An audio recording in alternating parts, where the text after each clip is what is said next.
on the field. You have a lot of players who have been in these types of moments numerous times in their career. It helps you settle in. The nerves are not as bad. You know what to expect. You can put this game in its place in terms of your career. And so I think that's going to help these two teams with all of the leadership that they have. Xavier immediately getting out on the front foot. Reese Slater's first shot. And knocked down by Kara Martin. So an early encouraging start for Xavier there. And you have a feeling, Monica, with the way that they play, with the high-powered offense, and Georgetown being so good defensively, they're going to take any shot they can possibly get. Just try to test this Georgetown defense, hope for a good bounce. I love that early take by Reese Slater. That may not be the spot that you expected for that first shot to come from, but testing Georgetown's defense, as you said, for Xavier, they are an offense that puts together a lot of shots. They take a lot of opportunities. They try to break down defenses methodically. It has been very successful for them, and they are relentless. They come at you in waves from different angles on the field. Top 5 scoring offense in the nation against a top 5 scoring defense in the nation. This game really has a little bit of everything. Revenge game feel. Two old rivals who have matched up in 3 of the last 5 Big East titles. Offense versus defense. Two excellent academic institutions. Just a really, really exciting matchup here. And I think two outstanding coaching staffs. Yes. When you look at what Dean Ward has done coming into this Xavier program, there's been no drop-off. He has added his elements to what you see. You can tell that this is a Dean Ward coach team, the way that they do things, the way that they have progressed from last year to this year. And the same is true for Dave Nolan in terms of his imprint on this team. He has put together a team of superstars and has made them work together with so much chemistry. Here's Peyton Coles winning a battle in the corner.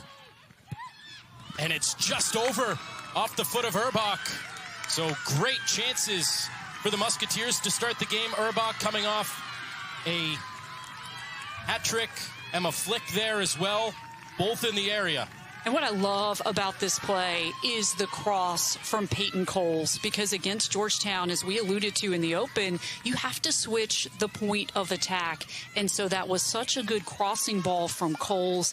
Urbach is so athletic that she can get a piece of that. She can make something from that. She's hard to contain. So I think if Xavier can continue to send in those good crossing balls and keep them to the outside away from Kara Martin, they could find some success. There's Natalie Bain. You talked about her as the stalwart back there defensively. That last line of defense for the Musketeers. You see Urbach, she's really looking to get on the ball early on. One thing we noticed about her and that we know about her from the semifinal matchup, you're going to see her at different spots all over the field. She's so versatile in where they can place her within the offense. Started at that center forward position last year. They pushed her a little bit back into the offense so that she can get on the ball even more, but she can play on the right, the left, centrally, and their ability to switch things up on the defense makes her even more difficult to contain. Something about both of these teams. Dave Nolan is 22nd year at the helm of Georgetown. He is the fantastic coach for the Hoyas, who has been the Big East coaching staff of the year for back-to-back seasons, 19 consecutive seasons of 10 or more wins, 4 consecutive Big East regular season titles for Georgetown. Really good delivery on that ball, but you see how easily it was handled by Xavier. They're so composed in the back. Really nice play by Hodney, who a little bit of an unsung hero for the defense. And she did get subbed out early in the last game. Nastasha Garrett did play a key role in the win against UConn in the semifinal game as one of those outside backs. Here's Hansen with some space. And out wide once again, here is Coles. Means tracking back defensively to help out. And well done by Natalie Means. I think people think so much about Natalie Means as a scoring threat that they don't understand how fast she is and how she gets back defensively. I have seen her do that numerous times in her career, where you think someone has a run out over on the far side, And Natalie Means races in, times her tackle perfectly, and comes up with the play. And to the point you were making earlier, Monica, about the interchangeability at the front for Xavier, Flick, and Dancer, and Urbach, and Coles will all kind of move across that front formation. You can say the same thing about Georgetown. How many times do we see in the semifinal win against Creighton when Lardner and Spengler and Carter and Means were all interchangeable as well? So two teams and two coaching staffs that really put their players in the best position to succeed, and sometimes that position isn't where you start the game. It's a luxury to be able to move players around, and it's why coaches tell young players that you don't want to get wed to one particular position. You don't want to just play on the wing or in the center. You want to have that versatility. Flick slithers it through, and well done in the back by Esme Brayshaw to clear it, a player that has been a forward for a large chunk of her career. She wanted to play a little bit more. Dave Nolan told her in the offseason, you want to play? We have a spot in that defensive spot. And Brayshaw really embraced that role and ran with it. She has done so much with her senior year. I think she's gotten everything she has wanted from it because she has gotten that starting role, that consistent playing time. And she has been so important in terms of all those shutouts, all the defensive numbers that you see Georgetown putting up. And I was very happy to see her get third team Big East honors because it is well deserved, and it is a player who has done everything the right way within the system at Georgetown, who has gotten better every single year, and who has waited her time for her moment and who's made the most of it. That speaks to that versatility within these rosters. You go from a multi-point offensive performer to an all-conference player in a new position in just 1 year. Brayshaw's had a great season. It's really well done by Montgomery, and look at that forward ball by the midfielder for Georgetown. She really puts the right amount of weight on these forward passes, which can be hard to do under pressure. Sends Ellen Carter retreating back, and she'll use Martin. It's over Slater, won by Lardner in the air. And here's Tippins, who had the first goal for the Hoyas in the semifinal win against Creighton on Thursday. You see how much defensive attention she's getting, and Reese Slater once again is in the mix, defensively coming over to help and then pushing that ball away from traffic into open space on the field. Reese Slater has been a factor early on. Sends that one into the box, cleared away. And Montgomery, I beg your pardon, Tippins pushes forward using Means to the outside. She had a lot of one-on-one action against the outside backs for Creighton on Thursday night. That's not going to get by Bain. Not enough on it from that ball by Natalie Means. As she was looking from Lardner, they really like to play off of each other. And what you're seeing from Xavier, Georgetown's doing the same thing. They're trying to switch the point of attack to break down the Xavier defense. Carter, push towards the touchline, and well done by Emma Flick. I made the comment earlier about Natalie Means. I think you could say the exact same thing for Emma Flick. Everyone thinks about her crossing ability, her scoring ability, but what she provides defensively, we saw it. She helped defend Okafor on Thursday against UConn.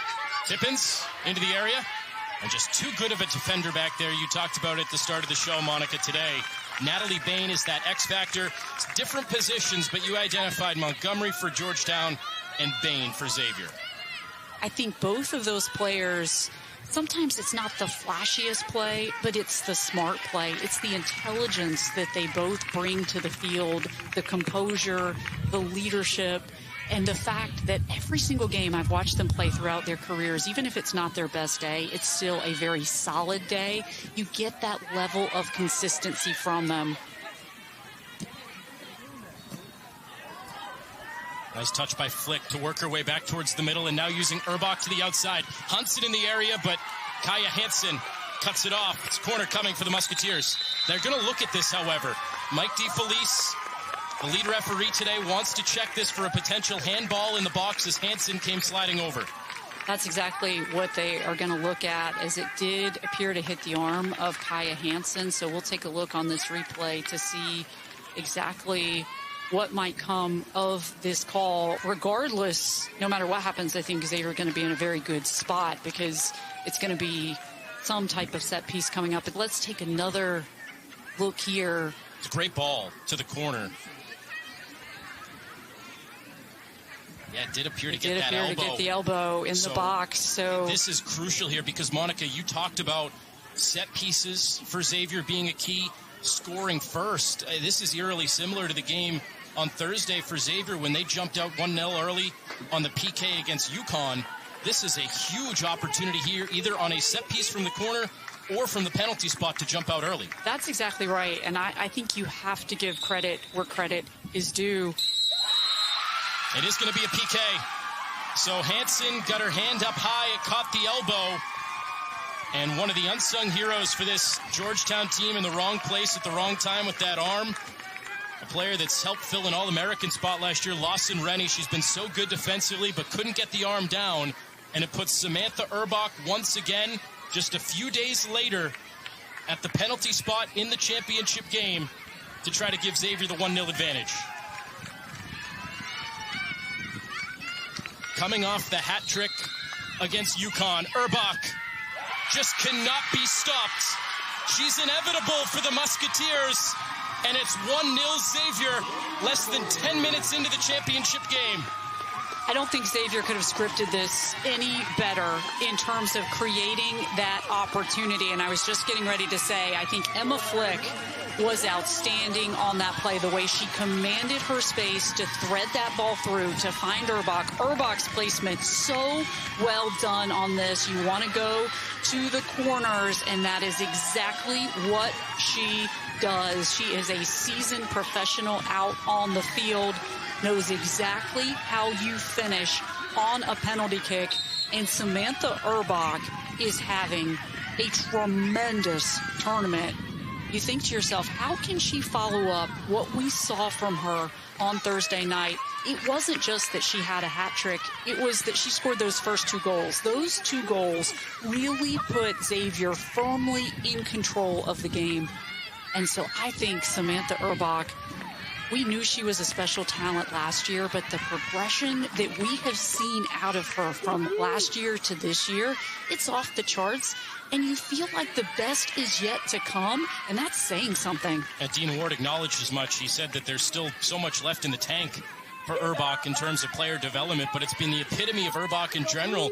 You talked about she had a great freshman season, top freshman in the Big East, and she scores 14 goals in her second year. And just when you think she couldn't be better offensively after the semifinal hat trick, she scores on the PK off the great run to the corner to send the cross in. And it's a fast start for the Xavier Musketeers. Last Thursday against Xavier, it tied for the most goals scored in a Big East tournament game. Notre Dame, during their time in the Big East all those years, were, of course, very formidable. Now in the ACC, where they've been a top 5 team in the nation for most of the season. But it is a historic performance that Xavier is coming off of on Thursday night, and they are off and running again today. And that's the type of momentum, frankly, that they wanted coming into this game. And look at how disciplined and well-organized they are, sending that ball out to the far side to Emma Flick, who's so dangerous every time she touches the ball. And you're already seeing Georgetown make the adjustment, sending 2 players to Flick in the corner.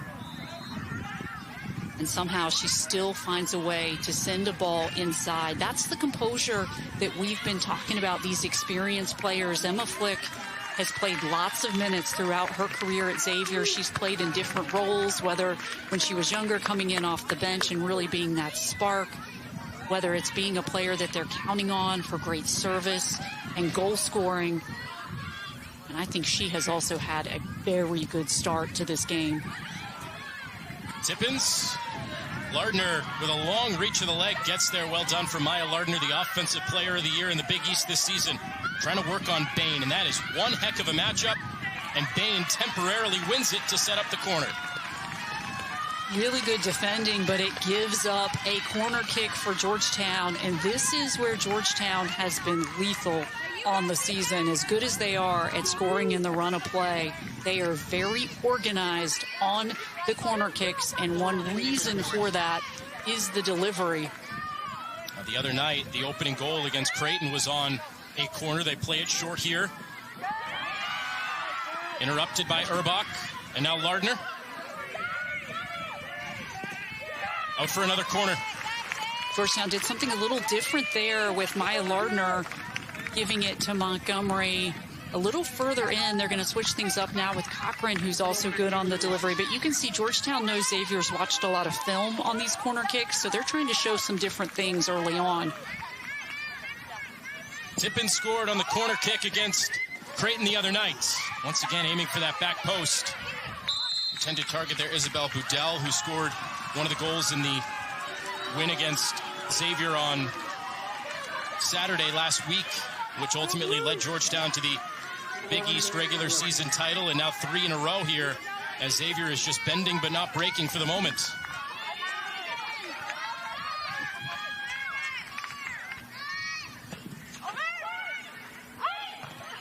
That's Tippins.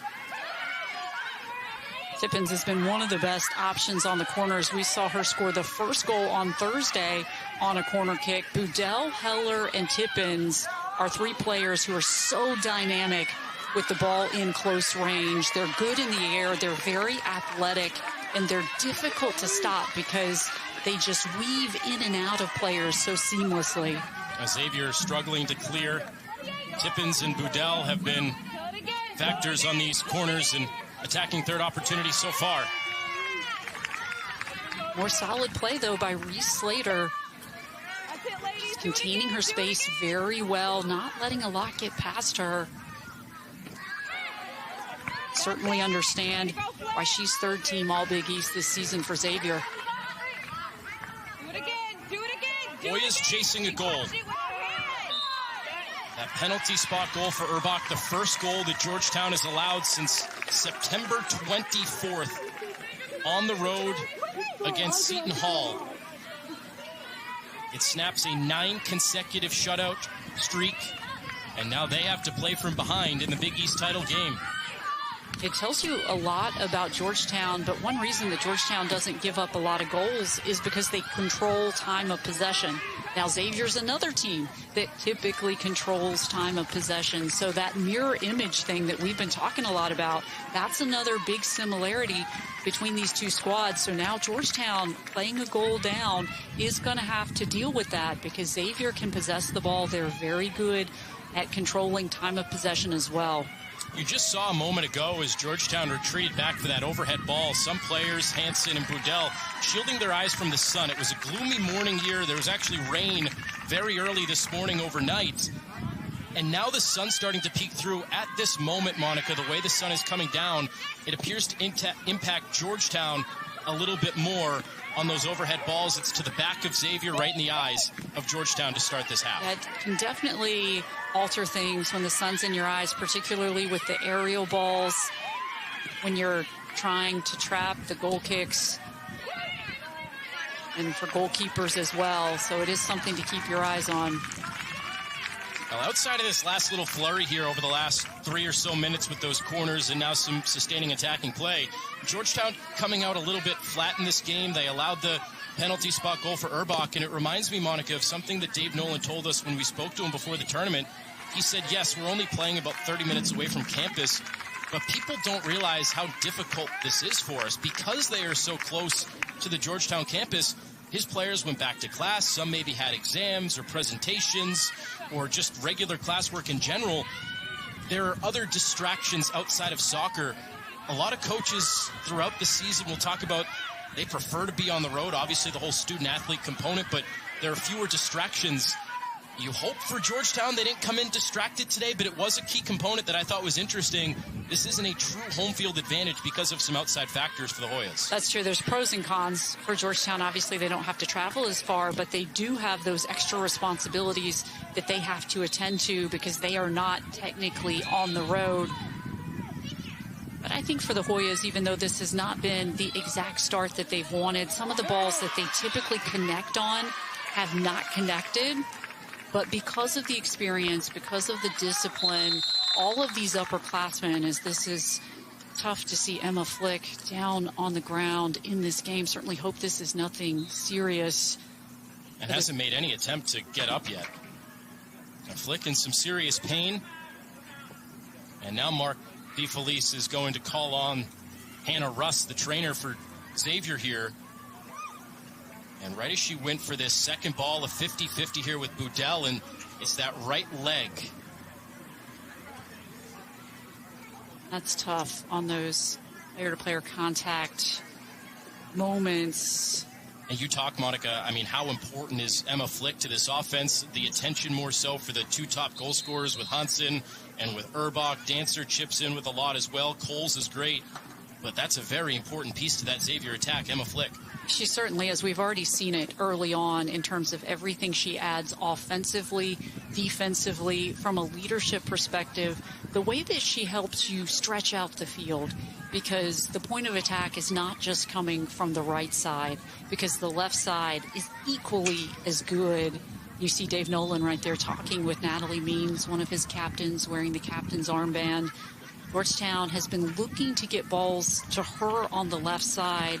Those are some of the connections that have not been as fluid so far on the afternoon. Really happy to see Emma Flick walking off under her own power, even if it is very gingerly right now.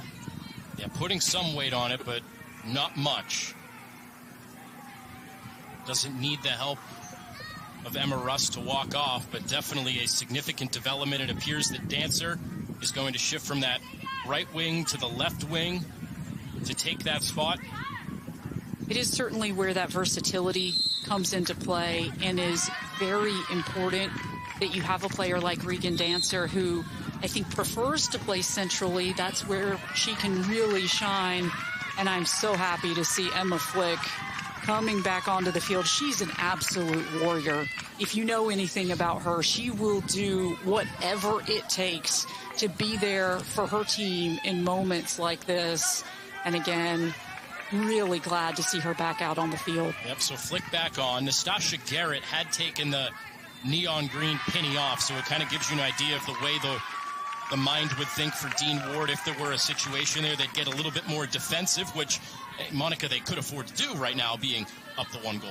It is, and so again, that's what Xavier needed. They needed to get on the scoreboard first so that they could adjust a little bit the way they want to play. Now, they're not going to take their foot off the gas pedal. They understand that a 1-0 lead against Georgetown is not very much, but it at least gives them some momentum and puts them in the driver's seat.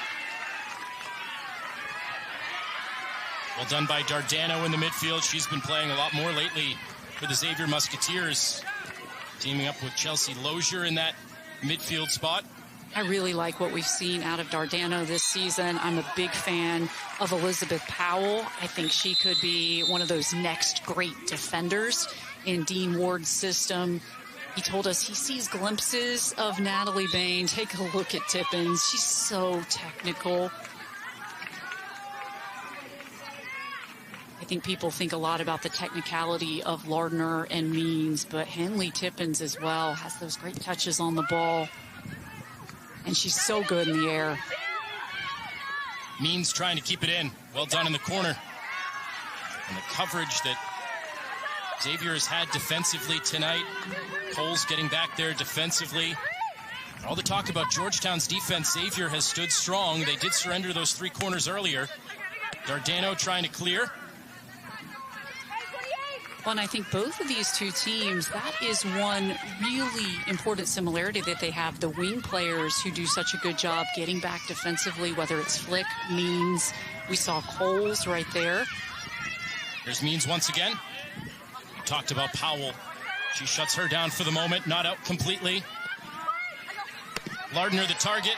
Cleared away by Slater, who has been so impactful early in this game for the Musketeers. She's doing a good job of holding her shape and being in the position that she needs to be in to help relieve some of the pressure defensively. She's making good balls forward, just really good decisions out of Reese Slater. She's a very confident player, and in games like this, when you have that mentality, that mental toughness component, it really shines through. So it's no surprise to me that she's been such an impact player early on.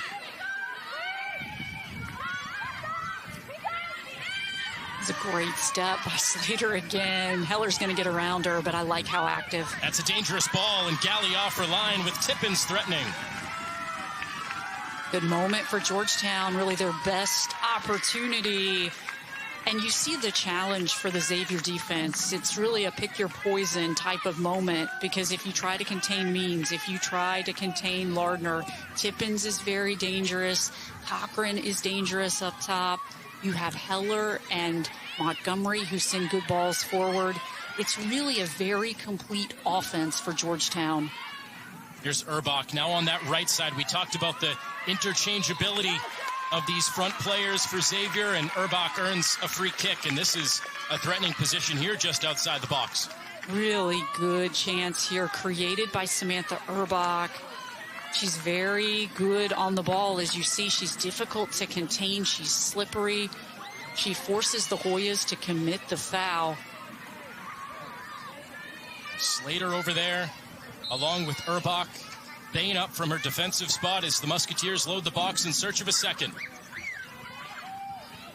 In search of Flick there, and just off target. I think Bain was actually hoping to run onto that ball as well, but she got stuck between a line of Hoya defenders. It was a really nice ball, though, because I think it's generally a very good idea. You don't have the best angle to try to shoot that at goal, but if you try to play it across to the left side to a player like Emma Flick, who can either get a shot or redirect it back into the box, can really create a nice moment. So I think that was a very smart play by Xavier on the free kick. We talked about Garrett a moment ago. She was first up when that Flick injury occurred. She is now in. She takes out the Norwegian Tuva Hodna, who had transferred in from Charlotte in the offseason and has been a key starter throughout most of the year for the Musketeers. And Garrett was one of the key players off the bench in Thursday's win against UConn as well. That was pretty much a one-for-one substitution we saw most of the night against the Huskies on Thursday in the semifinal. Plenty of time here for Galley, really no threat there. Lardner the closest to it, but well out of her range. Well, one thing that has been part of Xavier's success this year has been the depth that the Musketeers have. They have these really solid players they bring in off the bench that really feel interchangeable with a lot of their pieces to the puzzle, and that's quite a luxury that Dean Ward has, that he has so many players that he feels like he can bring in, and nothing looks different. You really can't tell, other than that there's a different number out there. The level of play stays very high. The just disciplined effort out on the field where players aren't forcing things, they're not playing outside of themselves. When I think about Xavier, I just think about a complete team. They've showed it tonight. They've stood tall defensively when the Hoyas have threatened. They pounced first. They've had great balls into the area. I think they've limited the number of dangerous chances that Georgetown has had, because if you've watched Georgetown play all season, at this juncture of the game, Georgetown may not have yet scored, but they've had 4 or 5 really dangerous moments that they've generated. And the Xavier defense and midfielders have done a really nice job limiting those balls forward and not allowing Georgetown to exploit their speed. Georgetown jumped out on the front foot early and often against Creighton in the semifinal. It was only a 2-0 final score, but they dominated the whole game. Creighton only had 1 shot on goal. It was on a free kick late in the second half. And they dominated from end to end in that game, as did Xavier. It took them a little while to settle in. UConn had some early chances, but then 7 goals for the lopsided result in the semifinals. That was a really nice idea by Lizzie Heller, but look how far back Emma Flick was playing in the defense, anticipating that ball. Again, you just see how much film Xavier has watched. They're so familiar with what Georgetown does that Flick knew where that ball was going. Lohmeyer in off the bench for Dave Nolan's group, and Cochran has subbed out. Both coaches acknowledged, Monica, they have been in Big East tournament mode since the end of the season. They matched up in the regular season finale, and Georgetown and Dave Nolan ultimately won that game 4-0. But they have been preparing for this. They've been preparing for big games that decide the Big East regular season title and now ultimately the Big East tournament title. Dave Nolan did acknowledge, he said, Xavier's a good team. We played well. They scored 4 goals. But Xavier is not 4 goals worse than Georgetown. And I think everyone feels that way if you've watched both of these two teams play. They are so evenly matched. I think Georgetown perhaps was the mentally tougher team in that regular season game. But look at the way that Xavier has learned from that. They've come into this game today. They have been focused from the opening kickoff, playing their style of game. They're not adjusting things based on what Georgetown's doing. They're just playing their style out on the field. And thus far, it has really worked for them. As we've talked about, so many storylines, revenge games, similar powers, looking to claim a spot atop the hierarchy again. Offense against defense. Right now it's offense winning and the revenge story happening. Still plenty of time left in this contest. I think one reason that you've seen Lohmeyer come in, she's one of the fastest Hoyas, and I think they're trying to use that speed up top. Her speed is very deceptive in terms of how quickly she can get on the ball. She can save balls that look like they're going out the end line. And I think they're going to try to feed some balls forward to her if they can. I think Xavier missed an opportunity there. If they could have switched, Peyton Coles was wide open on that far side. She had her hand up calling for it, but the Musketeers just didn't see it. And now Tippins tries to work through a couple of bodies in the midfield and does well. She gets by Dancer and now uses Brayshaw. It's the physicality of Tippins. She's so strong on the ball. It's hard to push her off of it. And she's fearless. That is one of my favorite qualities about Henley Tippins. Despite everything she's been through in her career, she just plays fearlessly. Right through the middle of the box, nobody home. A great service from Means. A missed chance for the Hoyas. That's what Georgetown's been looking for. That was the right ball by Natalie Means. No one there that time, but the Hoyas are going to keep recycling and trying to get those balls forward. Lohmeyer working hard, and she does an excellent job of winning it. And that's why she's out there. She's very good along the end line. She makes smart choices. She can win corner kicks. She can win battles. So Georgetown now starting to get some opportunities as this first half is wearing on. This is what we expect from Georgetown. They're not going to hang their heads. They're going to regroup. They're going to use Maya Lardner and Natalie Means, who are two of the best offensive players in this conference, to generate chances up top. Dave Nolan sending his entire bench down to start warming up. A couple of subs appear to be coming on for Xavier as well, as we're past the 20-minute mark in this first half. It's an excellent shield from Nastasha Garrett. Again, a substitution we saw the other night as well, with Garrett coming in for Hodnes, that outside back. You understand why they trust her back there. Just a smart play, not allowing herself to get pushed around, held her space very well. Only a freshman from Overland Park, Kansas, but has been a key contributor this year. The subs oncoming for Xavier at the next opportunity. Pennekamp, who scored in the semifinal against UConn, along with Chelsea Lozier, provides some quality in the midfield. Nice touch to Montgomery. And here come the Hoyas. Too much pace on the pass in search of Lohmeyer. It was the right idea, though. The combination play. Georgetown is doing different things now to try to break down this Xavier defense. And that's one thing I love about the Hoyas. They don't just do the same thing and hope to get a different result. They switch up what they're doing. They really try to give different looks to the defense. That was a smart idea from Georgetown, and definitely want to see more of that combination play from them. Slater and Coles, the two subs out for the Musketeers, so Pennekamp will slot into that forward position for Xavier, and Lohmeyer more to that midfield spot where she'll play next to Dardano. Those two have been more or less interchangeable over the course of the year. Here's a good run from Dancer trying to streak in. They have Pennekamp on the outside, but well done defensively at a crucial moment for Brayshaw once again. Two clutch tackles by Esme Brayshaw, the converted left back. That is tremendous composure under pressure. You absolutely understand why she's getting so much recognition right now. Clutch play all around. Pennekamp, her first touch, using Dardano. A misfire there for Brianna Dardano, the sophomore from Crestwood, Kentucky. Great defense here in the back.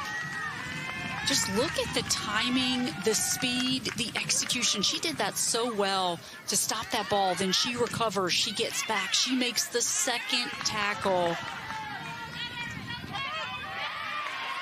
What a battle over on the left side. Maya Lardner drawing the foul. She is hard to contain. So now Georgetown showing that versatility with Lardner on that far side as they've started to swap around a little bit. Good battle with Powell there in the corner. Arms got twisted around, and it sets up more or less a corner here. Montgomery in, and an easy one for Galley. Nobody threatens. No one threatens there, but again, Georgetown, these are the best series of offensive plays we've seen from the Hoyas that have come over the past 5 minutes. Georgetown knocking on the doorstep. It feels like the Hoyas have just turned things up another level. Bain called on to defend, and Galley gets clipped there. The ball bouncing in, Bain the good shields. That's what we're talking about with Natalie Bain right there. The smart play. She understood where the offensive player was. She understood where her goalkeeper was, and there was no way she was going to let Lohmeyer get to that ball before her goalkeeper could. That's not really what Dancer was trying to do there. Right intention, just not enough weight on that ball. A rare miscue there from Regan Dancer, who scored the other night in the 7-0 victory against UConn. A sub in for Georgetown here. They get Caroline Spengler in, and Ellen Carter has checked out. Another substitution we saw take place the other night. So this may be the fastest lineup that Georgetown has that's out on the field right now. Spengler brings tremendous speed on the right. Lohmeyer, outstanding speed up top. You have Means, you have Lardner, you have Montgomery directing things in the middle. Georgetown trying to make a big push before the end of this first half. Lohmeyer and Spengler, Georgetown and Dave Nolan don't want to think about it yet, Monica, but with Means and Lardner, both upperclassmen, seniors and graduate student, those are two that are going to play a key role going forward as well to help replenish from within for the Hoyas. They've gotten really good minutes this season to develop into those roles that potentially could be huge for Georgetown next season. Of course, Georgetown also always brings in some good talent from the portal. So Georgetown will look different next year, but the level of play I expect to be the exact same. They're not thinking about that yet. They're thinking about coming back in the Big East Championship. Well defended once again by Bain with Lohmeyer right there in the area. She's just so good. Again, to me, the X factor all season long for the Musketeers. Dancer. Heller steps in. Like DeFelice says, play on. And an over-the-top ball here for Lardner. Bain running over to help. It was the right idea by Lardner. She did not have a teammate there, but she knew that Bain was coming, so it was going to be difficult to try to create a shot for herself. So take another look here. This is Montgomery on the brilliant ball forward. You see Bain coming quickly, understanding what was going to happen. She forced Maya Lardner to make a pass to an area where there was not a teammate, and that's all you need to do in Natalie Bain's situation. Now, I think that just speaks volumes, and you kind of took the words right out of my mouth there, Monica. I mean, that's a good ball, but it's earlier than Lardner would have liked to release, but just the influence that Bain has, instead of Lardner having the opportunity to take an extra touch, maybe bring it back and wait for reinforcements, you have to get rid of it, because as good as Lardner is, Bain's going to take that away.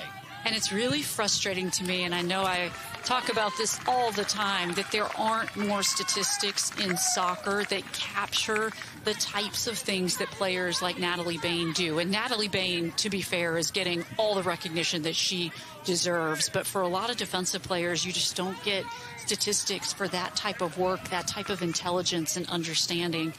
And so I wish there was more of a way to really record everything that those defenders do and the amount of plays that they alter on the back line. The other night, I know we were talking about those offensive players that don't score or don't have the assist, but they do so much to help with those moments. And we talked about the CGs, the chances generated. Yes. So if the NCAA Rules Committee or Statistics Committee is listening in today, hit up Monica Moore. She has That's a couple right. of ideas. I have some ideas. You. I'm glad that we now have the hockey assist, that there's a little more fluidity there, but there's so much more that we could do to highlight the standout players out on the field. Back to Bain. They've done well this season of making Bain more of an offensive-minded player to get her more well-rounded as a defensive player, more possession on the ball this year for Bain, being more comfortable getting forward in the attack, and she will join the attack here on a free kick for Xavier just outside the box. And it's another important set piece won by the Musketeers. This was our big key for them. And this is the one thing that's been the difference maker. It's led to the goal off the penalty kick. They've had a couple of good chances off of free kicks. We'll see what Urbach does here.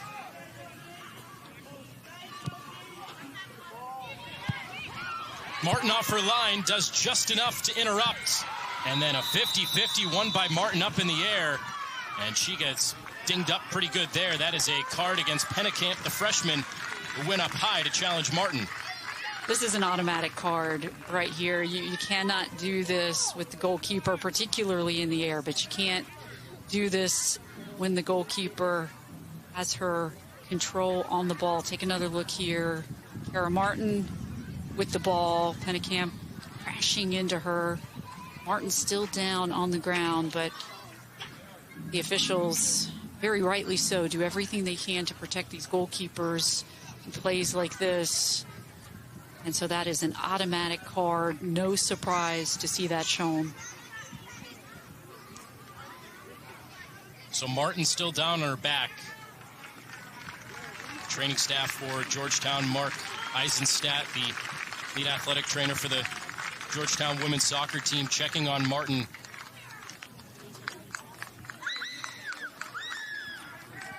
Cameron Gabrielson would be next in line, number 44 in the turquoise jersey, who would likely take over if Martin cannot continue. But just as we talked about with Flick earlier, Monica, you know that Martin is going to do whatever she can, barring anything very significant here, to stay in this game. Yeah, I would be very surprised to see her come off the field unless there's some type of concern about a head injury or something like that. She looks to be okay, and while Georgetown has had a little movement over on their bench, it looks like Kara Martin is going to stay in. She's played almost every minute for Georgetown on the season. Gabrielson waiting in the wings just in case.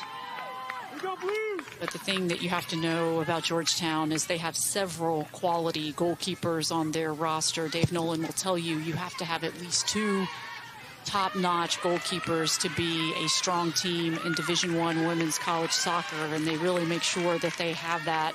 Kara Martin has just been the top of the class for quite some time on that roster and really in this league as well. Think of the keepers over the last couple of years for Georgetown, the Ali Auger years, and even last season Martin was still splitting some time a little bit with multiple goalkeepers and took over the spot this season with great success.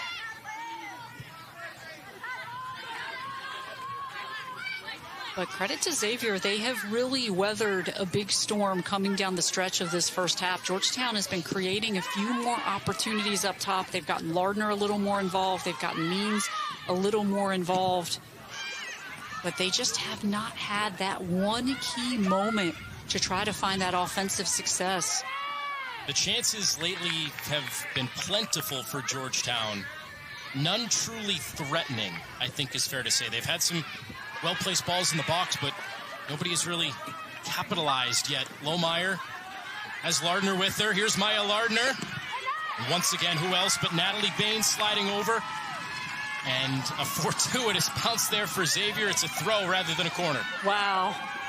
Natalie Bain somehow prevents that from becoming a corner.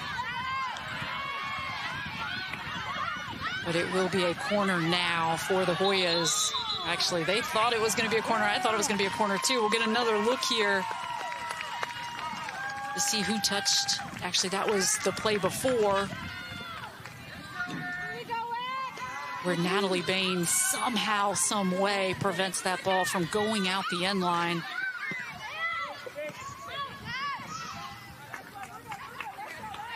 But I completely agree with your point, Anthony, that while Georgetown has had a lot of chances, they just haven't been dangerous chances, which is what the Hoyas are looking to do. Lohmeyer cuts back in. Has help behind her, Spengler. And now Tippins. Bain clears. And now Xavier will try to break out. Urbach has Pennekamp. Hansen at the top as well, but closely marked. Pennekamp trying to work her way around Brayshaw, who has just been a standout so far in this game. She really has been. She's locked down her side. We've talked a lot about her. It's a tough assignment here for Powell, working on Means. Freshman against senior. And Mike DeFelice has signaled a review here on that ball towards the corner, ultimately ending up near the end line. He wants to look at this to see if there's anything extra here. I do think that Elizabeth Powell has one of the toughest assignments of the day because Natalie Means is so dynamic with her ability to cut inside, her speed, her physicality. And there was a lot of physicality right there. So we'll see what the ultimate call is. They both had a hand on one another. Didn't appear there was any sort of tug of the jersey. It just appeared like a great physical battle between two really talented players. See if we can see this again.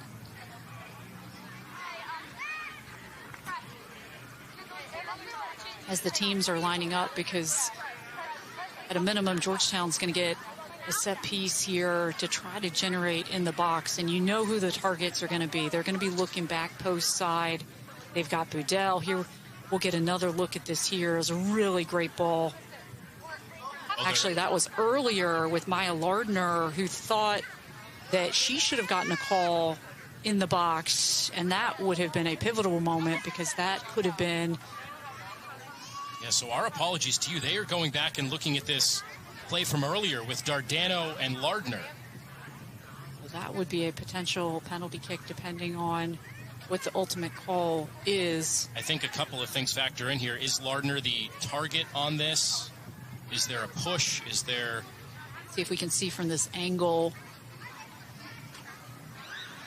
No push.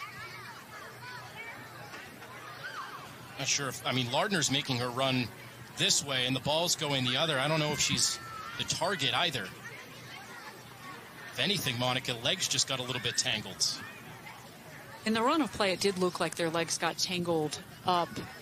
As we take another look there, and you can tell the officials taking some good time to review this. Montgomery was more of the target. As he's going over to give the explanation. Dean Ward is getting an explanation.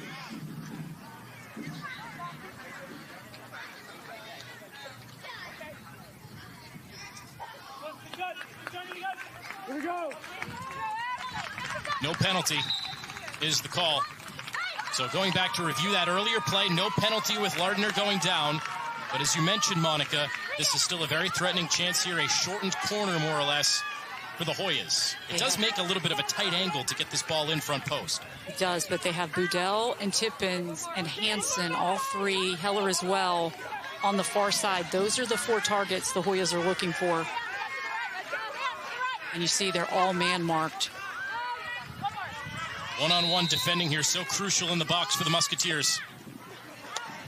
Galley, a big punch. One-timer is blocked down. Spengler got a foot to it. Hoyas try to recycle. Montgomery and Pennekamp tracks over to knock it away. Really well done by Brayshaw not to force that ball forward. She thought the better play was to play it over to Montgomery. I completely agree with her on that play. Tippins, and now Montgomery again. Bain over there to help along with Nastasha Garrett. And finally, Dancer can clear and heart rate can go down for a moment for the Musketeers. They're very organized on the back line.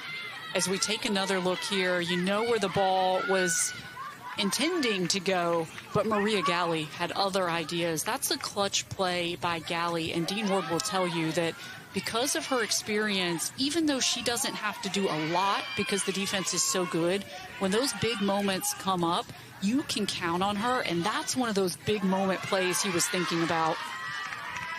Great tackle from Flick in search of Hansen for the corner. Hansen's been a little bit quiet today. They've directed some balls toward her, but has not really made a true impact yet. She scored the opening goal of the second half just moments in And when Xavier was on top 2-0 against UConn, they had a commanding advantage, but didn't really feel like it was truly put away yet until Hansen put in that third goal. And whatever life was left in UConn's sails was quickly evaporated. She's been a bit quiet so far today. It's been mostly Georgetown in the second half of this first half.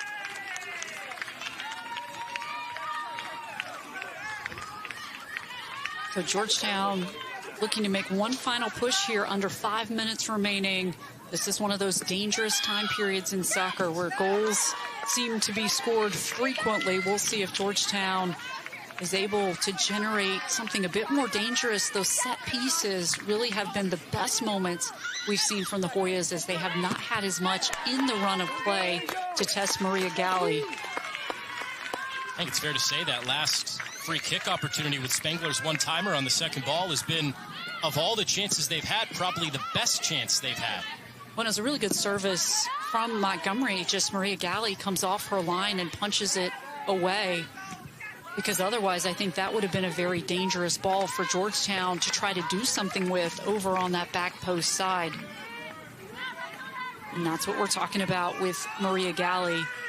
She has played in these moments, these Big East tournaments, many times. She understands the level of play and the composure required. Dancer. Hansen takes that away. Pennekamp now.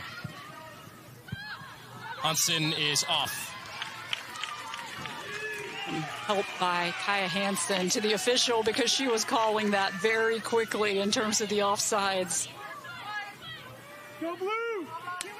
Elin Hansen during the regular season tied her teammate Samantha Erbach for the most goals scored in the Big East this year with 14. Erbach now with 4 in this Big East tournament, Hansen with 1. They've been a dynamic duo all season long. It's quite a luxury, and both of these teams have it, when you have these players that can play off of each other offensively, and defenses can't just focus on you because there's another player that is equally dangerous. And so I think as much success as we've seen out of Erbach, as much success as we've seen out of Hansen, you wonder if they would have had that if they didn't have the other one as that counterpart. I think Dean Ward is realizing that Georgetown's making a final push here. Hansen out, and Brooklyn O'Brien has come in, so a little bit more defensive-minded here. O'Brien, a freshman who does have a goal on the year, but another player that typically factors into that midfield with Slater and Lohmeyer and Dardano. Not Lohmeyer, beg your pardon, Lozier for Xavier, my apologies. But point being, Xavier just trying to withstand this final push here over the final 2 minutes and regroup up a goal, they hope, at halftime. Well, that's the big thing for the Musketeers right now, is they want to hold this lead. It really changes things going into the second half. They know Georgetown is pushing and pressing for that goal. Here's O'Brien. Has Dancer, but the flag is up. That one, Monica, a little bit closer. Means on that backside nearly kept her on. And credit to Xavier, despite the fact that they are trying to contain defensively, they're still creating some offensive chances as well. They're just so balanced. They're not just the offensive team that shows up on paper. You see all the goals scored. Great defensively as well. Really all the pieces to the puzzle, as we've been talking about. Playing a lot through Brooklyn O'Brien, fresh off the bench here. And now a long ball for Erbach. She's used to playing the full 90. You won't see her out of gas all too often as she wins another battle here in the corner and forces Martin into a save. O'Brien right there in case of a bobble. Just what we were talking about with Xavier. They are not going to take their foot off the gas pedal. They are still trying to create up top. They know they have a phenomenal target in Samantha Erbach. She's so creative in the way that she can generate offense, and it's hard to stop her 1v1, as you saw right there. So creative and so fit. I mean, 45 minutes in, you're a forward. She'll drop back into center attacking midfield. She'll play on the right. She'll play on the left. And just doesn't run out of gas. Used to playing the full time. She did get some extra moments of rest due to the lopsided nature of the semifinal game on Thursday. But for the most part, she'll play the full 90 night in and night out, as we expect her to do again tonight. It's been her goal, the difference so far from the penalty spot. New champion in 2024, Monica, that interrupted this dominance of Xavier in Georgetown, but back to the top of the hierarchy this year, and Xavier 45 minutes away from a long-awaited Big East title once again. Yeah, and as we talked about at the Open, they're very hungry for this. It's not just revenge for the regular season loss, but it's those championship losses that you saw on your screen that they feel like they have had several championship games where they were right there and just weren't able to get the victory. And there's a lot of these players who are playing who've been in those moments. So we'll see what adjustments both teams have made. Just looking at the personnel out on the field, did not expect for coaches to change things up that much. We had the same starters from Thursday here today. These coaches really rely very heavily on those starting lineups, those players who have put in a lot of time on the season so far and have really delivered. Yeah, and looking around at the personnel, it appears they are back to the original starting 11s. Tuva Hodna, we've seen her a couple of times in those pink boots on the left outside back spot. She is back in. Garrett had taken over for her in the first half. Midfield the same for Georgetown, and the same front 11 for the Hoyas as well, with Carter back in there. Well, these coaches spend so long thinking about these lineups, crafting these lineups, that, again, you don't expect to see that much of a change unless there's just a matchup on the field that they feel like they could gain a little bit of an advantage either way. But I think for the Hoyas, they're going to try to get those balls forward to Means and Lardner to see if they can overlap them some over on the same side so that they can play off of each other. Looks like right now both of them are over on the right side. Again, a physical battle in that corner. Lardner goes down that time, battling with Hodna. Lardner's been engaged in a couple of physical battles. That's going Xavier's way on the clip from behind. Xavier doing a really nice job just shielding the ball, holding their space. We'll take another look here at the physicality. You see the collision there, as it was Maya Lardner once again, who's certainly gotten the worst of it today for Georgetown, as she's been involved in a number of those collisions. We were talking at halftime, Monica. We think Mike DeFelice has done an excellent job of refereeing this game today. He's called the necessary fouls. He has gone to the card today to book Pennekamp for the collision with Martin in the box. But outside of that, with two teams that know how to be physical and have special talent, he has let them play when necessary as well. And I think that's what everyone likes to see, just to let the teams play, to have that physicality. These are extremely disciplined teams, tough teams, both mentally and physically. And it's been a really good championship final so far. We've told you all game long about how evenly matched the squads are, and you see it in the statistics, just how that bears out. It's hard to gain an advantage when both of these two squads are playing at the top of their game.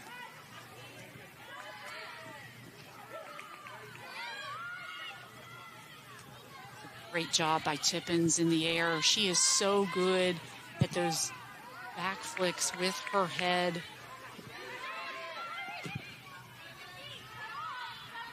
And we were also talking before the game about how much we enjoyed talking with Henley Tippins after the semifinal game on Thursday, because she is a player who has really been through about everything in her career, the highs, the lows. And I really enjoyed her talking about how she made the decision that she just wanted to have fun this year. She felt like her worst fears had absolutely happened. She had overcome it. She had gotten through it. And she wanted to spend her senior season having fun with her teammates and doing her best. A player down behind the play for Xavier. Of course, the story for Tippins is the injury her freshman year, and now a player down with injury for Xavier. It's Hodna. who's in a lot of pain back there. She is, and she's been very slow to get back to her feet, even as play was going on. I hope this is nothing serious for Tuva Hodney, who has been such an important part of that defense. We'll get another look here to try to see.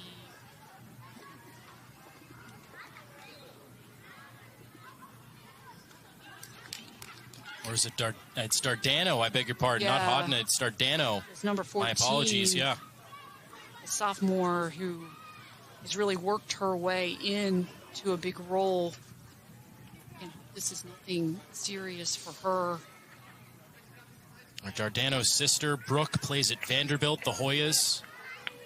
Played Vandy earlier this year, so used to the Dardano family.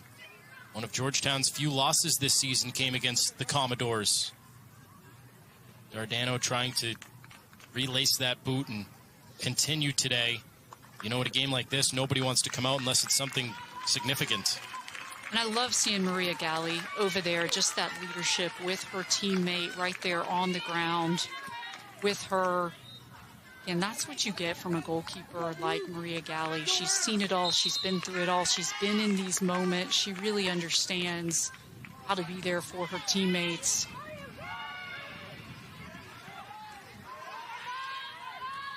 Bain gets rid of it quickly with Lardner in pursuit. Nice reach from Carter. Now Brayshaw. Good to see Dardano back in the mix as she was battling with Mary Cochran. Lardner.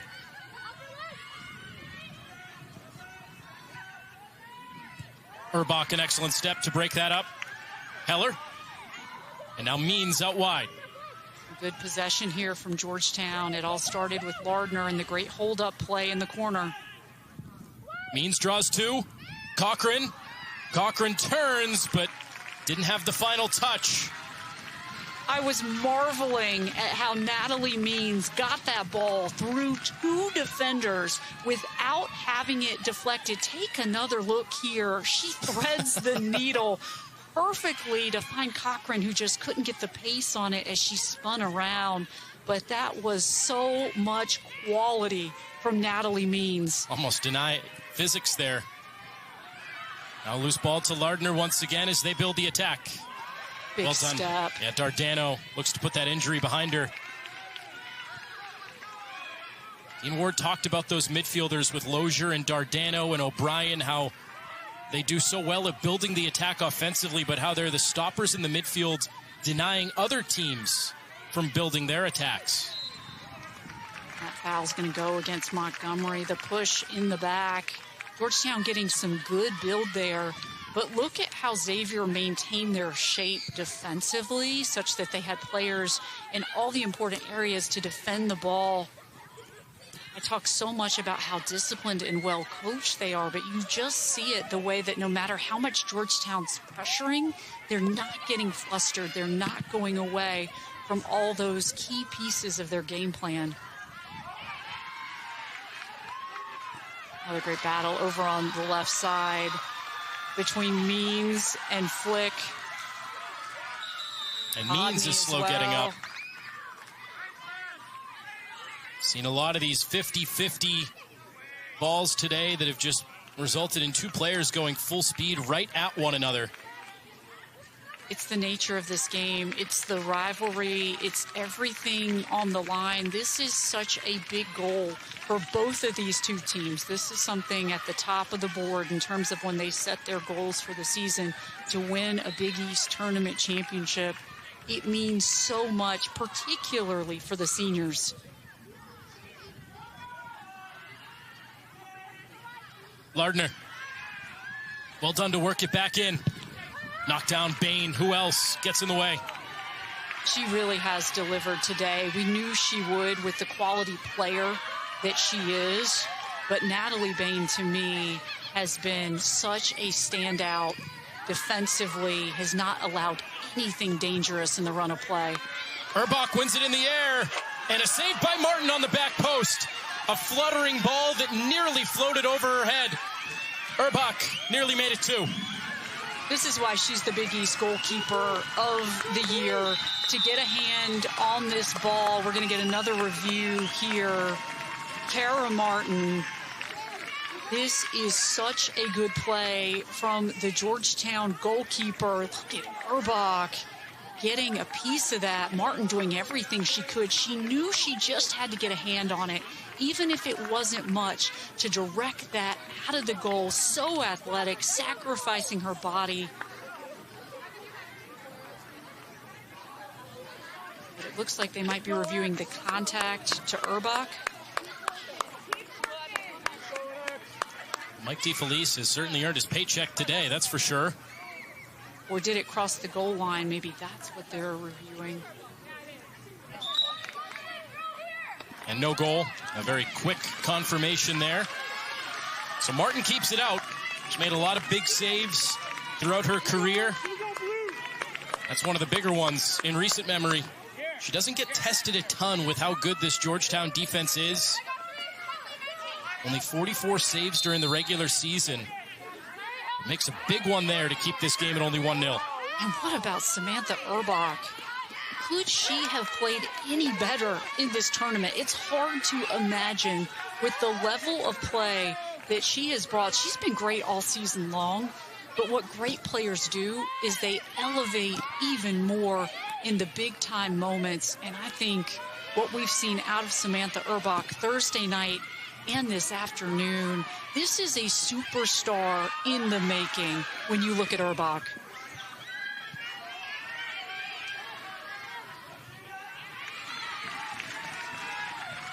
Georgetown trying to switch fields very quickly. And credit Xavier, you see the numbers that they had back. They knew that counterattack was potentially coming, and their defense was all set up with really good shape. They've done so well in the midfield, really challenging Georgetown, limiting possession. Cochran in a foot race with Hodna. That's a goal kick. And that goes to your point from earlier, Monica, why it was so important for Xavier to score first in this game, because as good as this offense is, and they have not taken their foot off the gas, and probably acknowledge, as you mentioned, that one goal may not be enough today, but you can pick and choose your opportunities a little bit more. Instead of feeling you need to be on the front foot to get the goal, you can still be talented offensively, but just pick and choose your spots of when to know to be back and when to know to be forward. It just changes the mental aspect a little bit when you have that first goal, when you have that one-goal lead, because as you said, you can take certain risks, you can elect to pack things back defensively at times, you can do different things, but Xavier is absolutely looking for an additional goal right now.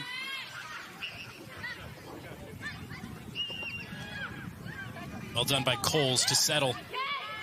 As Urbach there. Has really good technical skill, which we saw yet on Thursday. Look at her dribbling through traffic. Gets away from a couple. Martin again. Off the line to Gabbett. And I love how Hansen was right there. She was pressing forward. She trusted her teammate. She made that run because she knew that ball was coming from Peyton Coles. Here's Slater, who had an excellent first half for the Musketeers. Got a break at the end of the half. And now Powell. Good off-ball movement by Dardano, who initially went to the ball, but then realized her teammate had it, so she made the run instead. Savvy play by Dardano.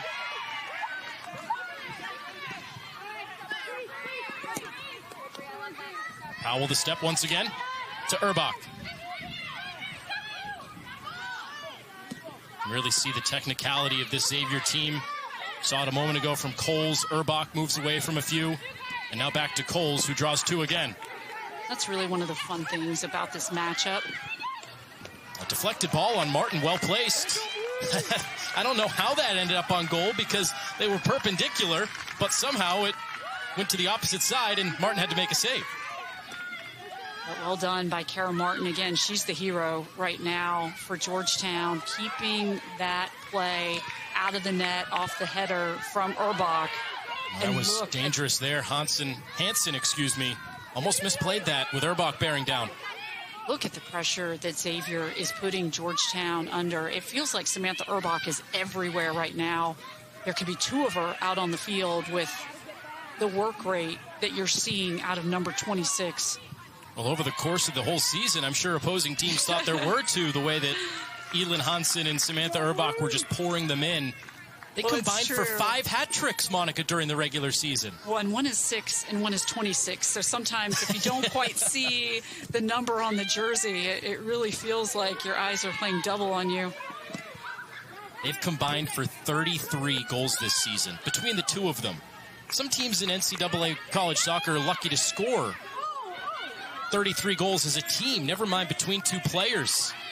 But that's the point that we were making earlier about how they play off of each other so well, and the defense can't just try to contain one of them because they're both dual threats. And then when you have Dancer and Coles and Emma Flick, it becomes very challenging as a defense to know exactly how you want to set up and whether you can cheat to a certain side, because you can't. It's well done by Cochran to play it forward. Now to Lardner, getting it on that left foot. And Galley, a huge stop. So the goalkeepers now are starting to insert themselves into a factor in this match. Well, you have 2 of the best in the league in this championship final, and they have both come to play today. And not only are they 2 of the best, they're 2 of the most experienced. They've been in these moments. They know what it requires. And both of them have unsurprisingly been at the top of their games. Just enough from Bain to push Lardner ever so slightly outside to give it that much of a tougher angle. Lardner starting to put herself into the factor here in the second half. Georgetown sensing it right now. Galley up and over. Punching that away, Lardner once again. Georgetown starting to get that build. They're starting to get chances, breaking through just a little more, and it's a lot of Lardner, and it's a lot of Means. Galley not taking any chances there. Lardner with back-to-back shots on goal. Montgomery in. Dardano up to the challenge. She has been very good today. That's so hard to do in the air on these set pieces to ensure that you deflect that away from the goal. You don't give up another corner. Very well done by Brianna Dardano. Speaks to the player development, really, for both of these programs, but Dardano specifically only played in 5 games last season. Xavier did lose a key piece in that midfield with Samantha Weehee, who was the midfielder of the year last year. Olivia Lawson, Maddie Reed, a couple of other midfield defensive-minded players, so there were some minutes to go around. But Dardano has stepped in and played a key role this year. This is big here for Xavier. Urbach getting a rest early in the second half. We talked about how fit she is and how she usually plays at the very least 80 minutes a game, if not the full 90. But subbing out here with just over 30 minutes to go in the contest. Well, and I don't think you see that if the scoreline is 0-0. I think she would have remained out there. So this gives Dean Ward the ability to get her a little rest, to have her come out for a final push in this second half. Again, scoring first and then not giving up a goal, that is huge for Xavier. It just allows them to do things a little differently to put them in the best position for success. He opened up the playing book for Dean Ward and staff over there for Xavier, trying to return the Musketeers to glory in the Big East. Nate Lee was a fantastic coach. He still is a fantastic coach. He took the Kansas Jayhawks to the Big 12 Tournament Championship, ultimately losing last night to the BYU Cougars. But Dean Ward has taken this program and just continued the dominance that Nate Lee had with the Musketeers, and trying for his first Big East title today. Look at Dardano. She is in the mix everywhere out on the field. We talked a lot about Reese Slater in the first half. It has been a lot of Dardano here in the second, locking down the middle of the field, just being that fantastic connection between the offense and the defense. By the way, Brooklyn O'Brien was the sub that came on for Urbach, getting a touch here. And she had some good minutes at the end of the first half. She factored into a couple of chances when you thought that Georgetown was on the front foot. And we mentioned that O'Brien coming in for Hansen to make it more defensive-minded, just to hold it at a 1-0 advantage going into the break. And all of a sudden, O'Brien had a couple of chances for the Musketeers, just as Georgetown does here with Cochran. Smart decision. She did not have numbers. Montgomery. She collides with Heller. And Powell clears the line. Montgomery is limping just a little bit for Georgetown. Excellent through ball. And O'Brien runs onto it, trying to work in behind Carter. Well done by Ellen Carter. She's another senior on this team for Georgetown. That's the experience. She doesn't commit the foul. She just makes the play. Lardner and Bain battle again. Bain wins it. She's been so good today. That was a nice play by Mary Cochran just to stop Bain from advancing the ball up the field. But Natalie Bain has been about as solid as a center back as you could hope to have today. She just rarely, if ever, makes a mistake. She's so smart with how she times her tackles. She doesn't commit a lot of fouls. It is just composure. That is the #1 word I think about when I think about Natalie Bain. If the one blemish she's had today is maybe you could argue that last ball forward, she held onto it maybe one step too long. It allowed Georgetown to keep it in the attacking third for a moment. If that's the one blemish, that speaks to how well she has played this whole season and all day today. It is, and that's been a point of emphasis for her this season. They've been looking for her to dribble more out of the back and to hold the ball and to do some different things. And I just love the evolution of her game. She's not a player to rest on her laurels, to just be happy with the accolades that she's gotten. She's always looking for that extra progression. That's what the greats do.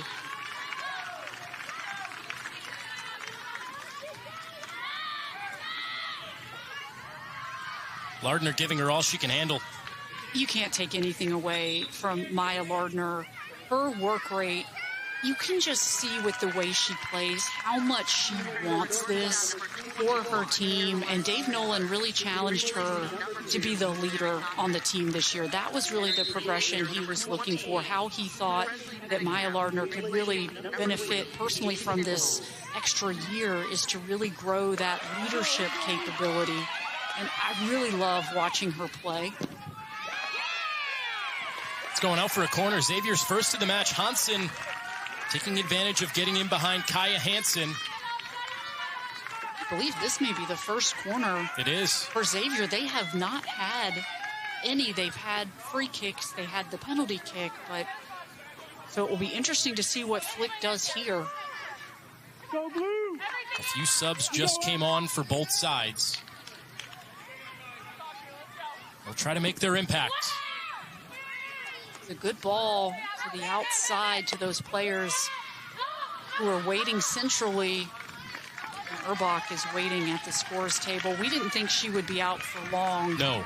But having 5 minutes of rest, it really can change things in terms of that last final push that you put forward in a game. And Lozier will join her. Pennekamp just came on a moment ago, along with Spengler for Georgetown, who took out Cochran. It reshaped the formation a little bit with Means and Lardner switching sides. And now Carter and Spengler both out there for Georgetown. So a little bit of a different look. Dave Nolan talked to us how this Georgetown attack got better over the course of the season. They varied with formations. They prefer to play a 2 up front, but he will go to a 3 if the personnel dictates. And I have to wonder if that's maybe part of his thinking here for the final stretch, getting some more offense forward. But they need to withstand the Xavier attack right now on another free kick. And just look at how Xavier's continuing to pressure the Hoyas. They're not going to be content to pack things in and to defend. They know that the best defense is keeping the ball in their offensive third of the field. It is what they do. It is what they've relied upon all season. Slater's been great today. This is a great service to Pennekamp. Martin grabs it. Yeah, I really like that ball from Reese Slater. And look at her getting back defensively. Corral that ball. She has done very well. She has done her job. That was a good service to create a chance for Pennekamp. Tippins loses the step. search of O'Brien. Montgomery was stride for stride with her. And now Brayshaw, who played an excellent first half. We haven't talked about her much in this second half, as Xavier has moved away from attacking her side. Here's Natalie Means. Well done by Galley to not allow a corner, keeping it off that end line. She kept the ball on the field of play. I can't say enough about what we've seen from Maria Galley. Just how smart she is, how aware of everything around her she has been all game long. In order to win a championship, you have to have a high-quality goalkeeper, and those subs are going to come in now for Xavier. And Maria Galley, she has answered the call for her team. Every time they need her to make a big play in this tournament, she has done so. Dean Ward said it would come down to the details and the moments. So far today, his team capitalized on the moment from the penalty spot and just those small details preventing another corner, giving Georgetown another chance with numbers in the box. That's what Dean Ward identified. And so far, Xavier has done the details, big and small, well today.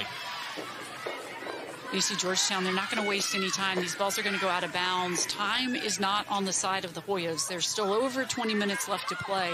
But because of the quality opponent that they have, they can't squander any time. They're going to have to make sure that every second is well used. Miscommunication there, Powell and Bain. But Bain recovers. So does Powell. Brayshaw will go the other way this time. Tippins. Montgomery.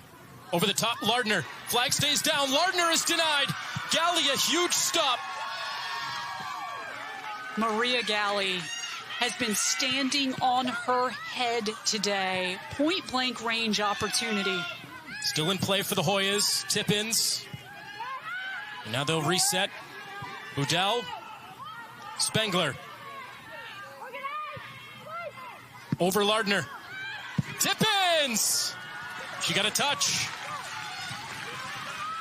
A very good strike from Henley Tippins. Georgetown applying the pressure. This is where it all started.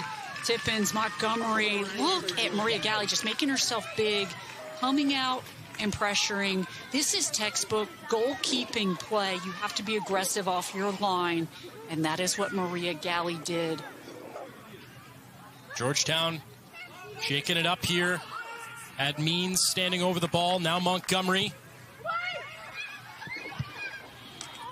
Spengler. Galley, another save. On that second header, Caroline Spengler, who has never scored in her career, a bid to tie the game. Georgetown did well to get this ball in the air twice. First, it was Heller. Then it was Spengler, but Maria Galley was in the right position to make the play. It's hard to do on the set pieces because the ball can come from anywhere. It's switching around. It's pinballing in the box as Natalie Means is fouled. Over the last couple of years, Monica, if you're Maria Galley, you're just saying to yourself, what more could I do? I mean, between Ali Auger, Kara Martin, Maria Galley's always kind of been second fiddle in the Big East, but she is proving her worth today, showing that she belongs in that conversation for the top. As good as Martin has been today, who's made a couple of great saves, down the stretch here, Galley has proven that she deserves to be in that conversation for the top goalkeeper in this conference. Well, and what you do is you just continue to work, which is what she has done. That's off of Spengler. She was clamoring for a free kick, but off her shin protector and out. A few more subs here for Xavier. Getting Dancer back in, along with Coles. So the starters working their way back in. Dean Ward managing the minutes down the stretch here. He gave Urbach a breather. He gave Dancer and Coles a breather. O'Brien and Pennekamp now coming out. We'll get another look here because Spengler didn't go for this ball. She clearly could have gotten there, but she thought that it was going to be a corner kick for Georgetown. one of those learning moments there for a sophomore who only played in 8 games last year. She's been a big part of this year's team, Monica, but as coaches always say, right, you play to the whistle. You play as if it's not your ball. Let the official or the referee make that call. And it's tough right there because Georgetown, their bread and butter is winning the corner kicks, and she thought she had it. I think she still thinks she had it. And so that is just a tough call. And for Georgetown that needs these chances, that relies so heavily on the set pieces, they would have loved to have had it. Well, getting right back in the attack here, Spengler working on Slater. And Galley once again, that one compared to the last few, much, much easier for the senior goalkeeper. Very much in her wheelhouse to make that play for a goalkeeper the caliber of Maria Galley. But now what Xavier desperately wants to do is to get the ball out of their defensive third. Maria Galley has been called on a little too much for their taste. They would like to keep the ball in their offensive third. You see Dean Ward making lots of substitutions. He's now going to take Elin Hansen out of the game. But for Georgetown, you're seeing Dave Nolan's not making a lot of switches. His team needs a goal, and he is going to rely heavily on Lardner, on Tippins, and on Means. Those have been his big 3 all season long, and he is going to leave them out there right now to push for it. So Hockey, the sub for Hansen. And if history repeats itself, it will not be a long break for Hansen, but just enough to have her fresh for the final maybe 12 minutes or so. And I love that substitution. That's a first year coming in, getting some minutes in this Big East tournament final, because these are the pieces to the puzzle that you are developing in your program, you are looking to think about replacing some of these players you're going to lose to graduation, some of these upperclassmen. Now Caroline Spengler and Emma Flick in a collision over on the far side of the field. And honestly, I think both coaches are going to be happy to get out of this without any injuries that are serious, because it has been a very physical game for both of these two teams. It has not been one-sided by any stretch of the imagination, and just hoping that all the players are able to finish this contest without significant injury. Didn't really see what happened with Spengler there. She didn't hit the ground. Shaking out the left hand and wrist area, maybe got that tied up somewhere along the way. Spengler saying she's not coming out, but they do need to wait for kick to go in, and Spengler will rejoin in a moment. Just out of the reach of Boudel. Boudel, very dangerous on these set pieces. We've seen it all year long. She has that great presence, that tall stature. Another with a decoy. Back to Brayshaw. Spengler back on that far side of the pitch. A great step from Dancer. And now Georgetown caught a little bit outnumbered here going forward as they've sent bodies forward looking for the equalizer. Dancer. It's a really good job by Boudel, though, making sure she knew exactly where Urbach was. You could see her looking for Samantha Urbach. Dancer doesn't get the call in the corner. It's out for a goal kick. Wanted to push. Take another look here. Dancer against Brayshaw.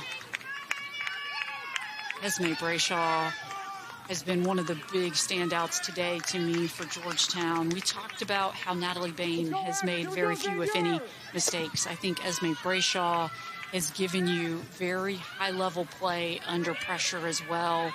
Just getting her job done. Ticking towards 16 minutes to play. Georgetown, that much longer to find an equalizer. And Xavier that much longer to hold on. And a little bit of a different way of lining up the players for Georgetown. Brayshaw and Carter both over on this left side. Ellen Carter often plays on the right, but so it's been a little bit of a shift defensively in terms of how those players have lined up. And that's with Cochran out. Spengler came in for Cochran. Usually she had come on for Carter on that outside wings position. A bit of a different looking lineup, and you can tell the numbers have been way forward for Georgetown here. Xavier's had a couple of chances with opportunities for Dancer or Sohaki pushing forward. Looking for potentially a counter-attack opportunity to get one more and make it a little more definitive down the stretch. I think the other thing for Xavier, they just also love some sustained possession, run some time off the clock. Well, for as good as their offense is, Monica, their best defense is having possession offensively. Lardner. Bain stands her up once again. It's a beautiful header by Natalie Means. She is so good in every facet of the game. Her ability to put forward those headers in a dangerous spot. Tippins challenges Galley, but the goalkeeper once again up for the challenge, and now she's banged up. A hip-to-hip collision there. She's been very quick off her line all game long. You have to be that level of aggressive against a team like Georgetown as we take another look at Spangler sending that ball inside. And you see Tippins, you did see her pull up a little bit. She knew she did not want to collide with the goalkeeper, did not want to get a call against her. Well, she did just get carded. She did get carded. It's, nice to see from Mike Felice keeping it as balanced as possible. Earlier, it was Pennekamp who collided with Martin. And so a similar play. I think that was a little less than the Pennekamp play, but it was to a little keep things less, fair and balanced, you saw her really try to stop, but she did collide with Maria Galley. Less, but not enough for no card. Look at that battle. Peyton Coles against Ellen Carter. It is just all-out effort all the time. These two teams, I mean, this is a heavyweight battle in this conference. But what has been so fun about this particular installment of the battle is I feel like both teams have really played at a high level. The difference maker is that one penalty kick. It happened in the opening minutes when it took Georgetown a while to get settled into this game. It's not fair to say they were sleepwalking through the early moments, but they were certainly not as sharp in the first 10 or 15 minutes compared to the Musketeers, who had some opportunities early, and then Georgetown, really probably that 20-ish minute mark of the first half and continuing that through this second half, have been on the front foot most of the time as Xavier gets their starters back in, minus Slater, who comes out for Dardano. So Hockey checks out, and Hansen back in as well. You do have all of those big offensive threats back out on the field with a little rest. Good connection here. Means to Lardner. Lardner tripped, and no whistle. Tripped over the ball there, and out for a goal kick. Another brilliant ball by Natalie Means. I love how unselfish she is. You can see her mind always working, the creativity, the control on the ball. She is such a special player. And you see Georgetown, they are creating chances. Again, not the level of dangerous chance that they would like, but they are creating chances. And so much of that, as of late, has been Means. Flag is up. Bain was back defensively nonetheless, but the flag up on Lardner.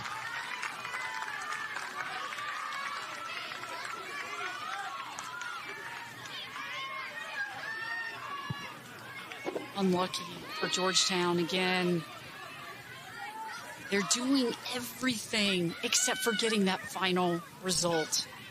They are controlling time of possession, chances created. These are the moments where Xavier can be dangerous on the counter with so many numbers forward for the Hoyas. Lozier out wide. Flick. Well defended by Kaya Hansen. Not out yet. Flick is knocked down, and Spangler clears. A really nice play by Peyton Coles coming over to create a chance. what a tournament Peyton Coles has had. Was third team All Big East this year. She's another one. I think her upside is tremendous. The progression that we've seen from last year to this year, I can't wait to see next year. And of course, we're far from done in this season, but I have loved the evolution of Peyton Coles' game. That's a great ball. Dancer, second try. It's 2-0. Regan Dancer may have just solidified Xavier's Big East tournament fate. And you see this all the time in soccer. One team is having all the chances on one end of the field, and the other team pushes it down into their offensive third, and they get the quality moment. And this is all Regan Dancer being in the right place that she needed to be in. Kara Martin makes the first stop, but cannot make the second. Take another look at how this unfolds as Georgetown tries to clear the ball, but Xavier gets the opportunity. They are looking at it for potentially offside.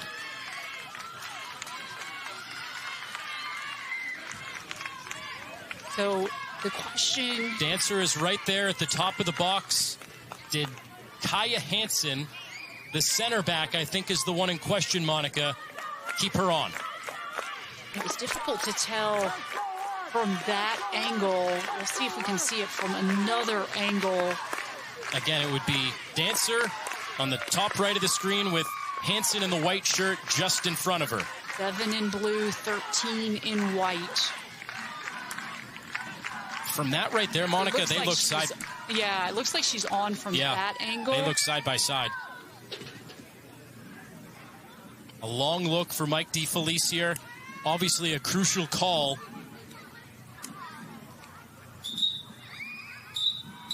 It's a goal, confirmed. Regan Dancer, her second of the tournament, 5th of the year. And with 11 minutes and change to go, Xavier is oh so close to a Big East title.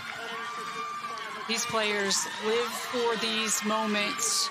This is what you dream about. This is what you hope for in your collegiate career. You have Regan Dancer, who's a senior, who has meant so much to this Xavier program, who has really done everything that's been asked of her. Such a selfless player. Just like Emma Flick has played lots of different roles within this program.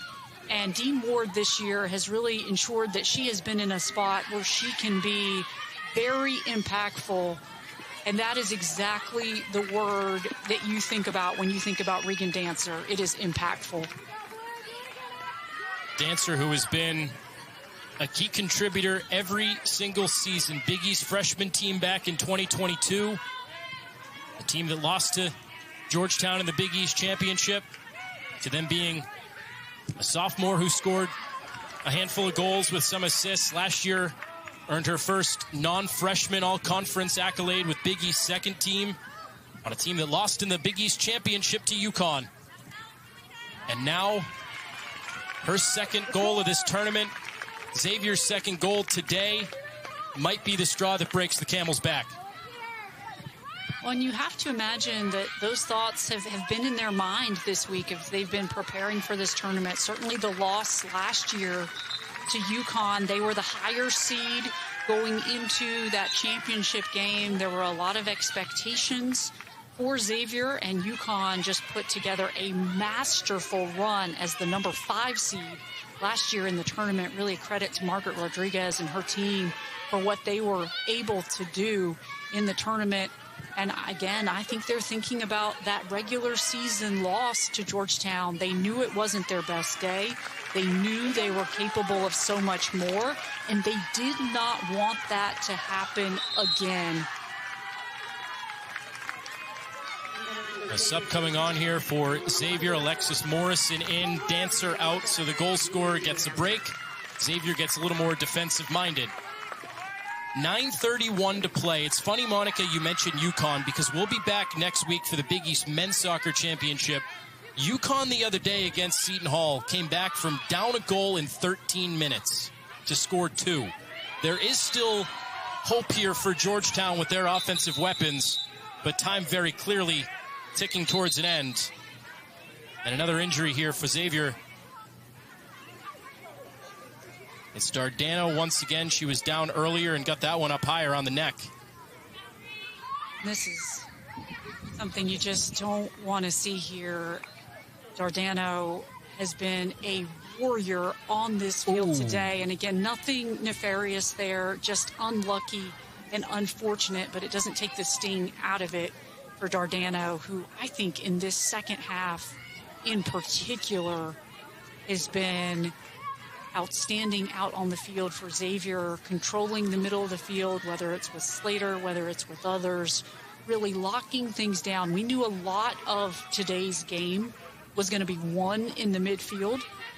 And from Xavier's perspective, a lot of that has been done by Brianna Dardano. So Slater comes in, and for Tippins there, Monica, she's already playing on a yellow.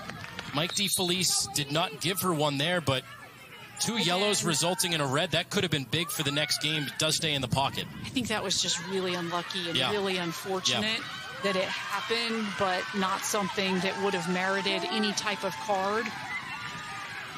But for Georgetown, time is of the essence here. 9 minutes to play. Georgetown trailing 2. Cleared away. Chelsea Lozier. By Lozier just stepping in, understanding that the most important thing was to get that ball out of harm's way, even if she does give up another corner.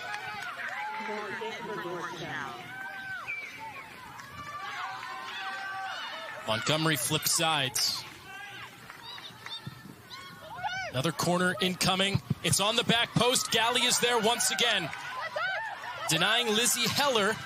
Another one for the Hoyas, as Montgomery getting her steps in today, going from side to side to try to deliver the quality corner. We've talked about this. You have to know where Lizzie Heller is on these corners. She's got all that height, and she's very good in the air. Georgetown hoping third time's the charm.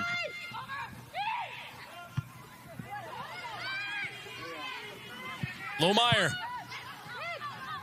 Plenty of time here for Xavier to clear. It was so well done by Xavier on the clearance. And you see Elin Hodson, who knocked that ball away. She had her hands behind her back, grasped together to ensure that there was no risk of any type of handball.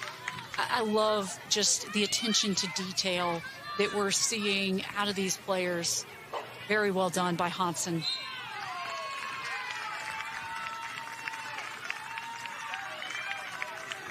And now for Xavier, a little time that they can let a few seconds tick off the clock. They can catch their breath, and they can push the ball up the field out of harm's way.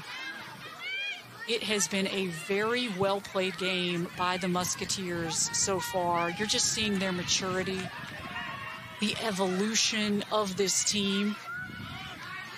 And the will to win against a Georgetown team that has had their number.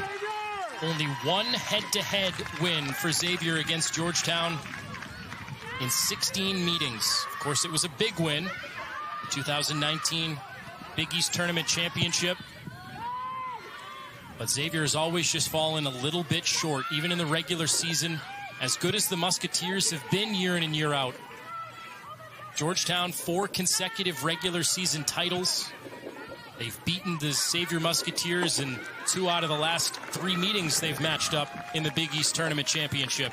Well, it's certainly fair to say that Georgetown was the favorite coming into this championship final. They are undefeated in league play. They've only given up 2 goals in league play. They have been very difficult to contend with on the offensive end of the field. But the thing that you have to understand about Xavier is they have such belief in themselves. That means nothing. They know who they are as a team. They know the personnel that they have. They know the hearts that they have. And the way that they came out into this game, it was very clear that Xavier was not going to have any regrets today. They were going to leave everything out on the field, and they were going to play their game. Under 6 to play. Georgetown came into the game a perfect 10-0 in the regular season, 11-0 in Big East play when you factor in the semifinal win against Creighton. It was the program's first ever undefeated regular season in the Big East with 10 wins and no losses, no draws. It's 5 minutes away from changing.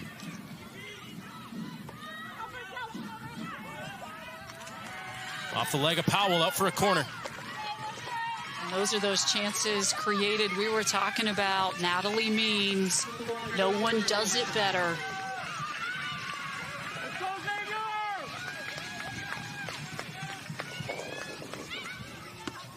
Galley steers it away again. Out for a corner on the other side. She has just been tremendous.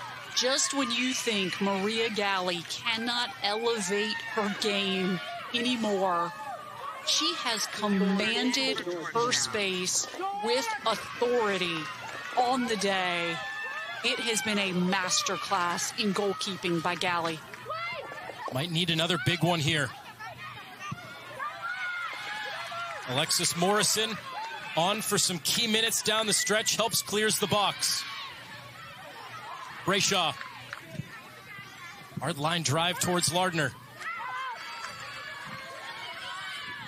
Once again, you just see how organized Xavier is defensively. They're keeping their shape. Another player down. It looks like it might be Flick again. Quite the number. It is. Yeah. So the clock stops with 3:55. Out comes Hannah Rust once again. Checking on Flick, who was down earlier. And is in a lot of pain.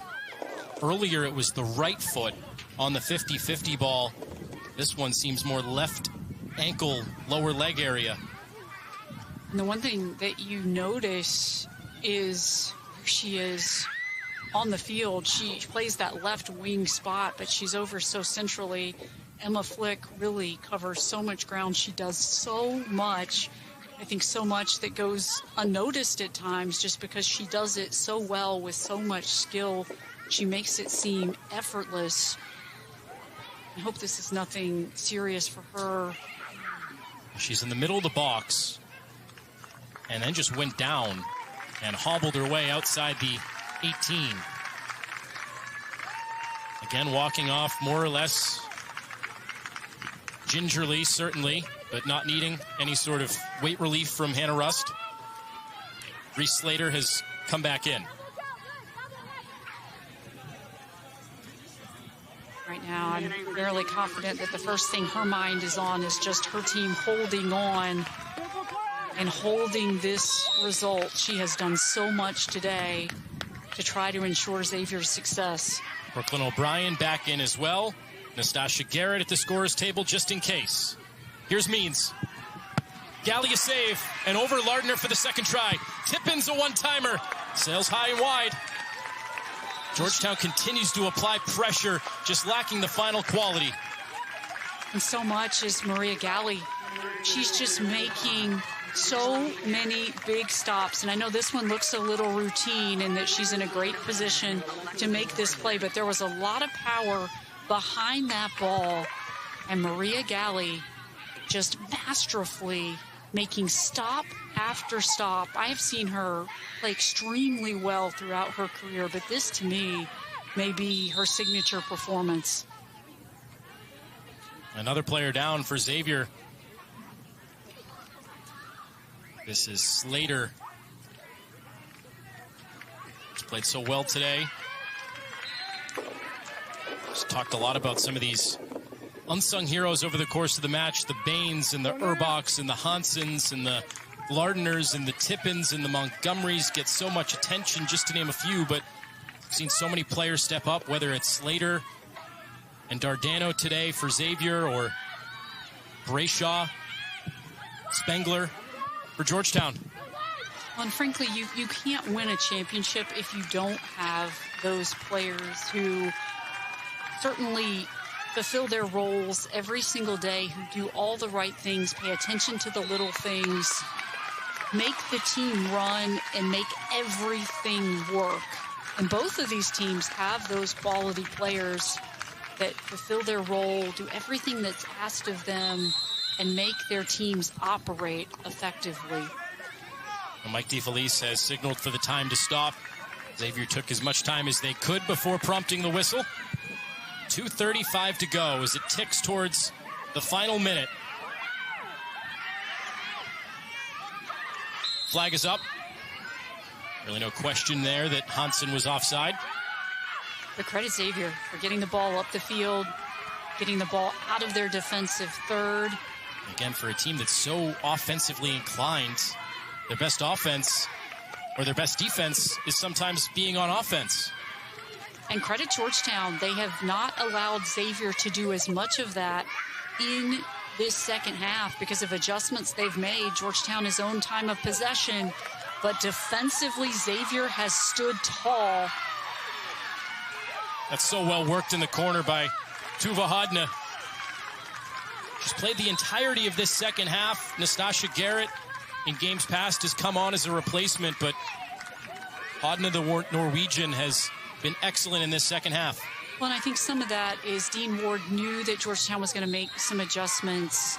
Defensively, his team was going to have to be very stout. They were going to be under pressure. That's exactly what we've seen, and she has done very well.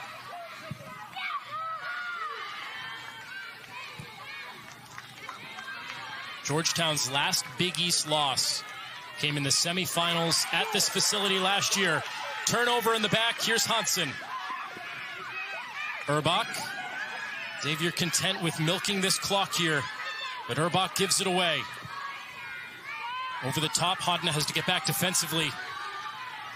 Lohmeyer tries to lay it back. Hodna recovers. Galley clears with 1 minute to play. That's exactly what Maria Galley needed to do. She needed to get the ball out of harm's way. She let a little time elapse. She let her team get set up defensively. A final gasp here for the Hoyas.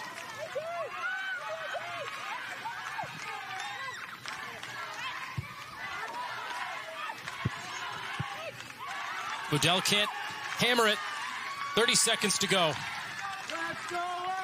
Xavier just continues to bend a little. They will not break. They hold the line. They clear the ball. It's with Peyton Coles, who just dribbles towards the corner, milking as much time as she possibly can. With 15 seconds to go, she'll hold it there. She did her job perfectly. No Big East team beat Georgetown this year until today. And it happens in the biggest game of the season. The Xavier Musketeers have done it. They've returned to glory in the Big East. 2025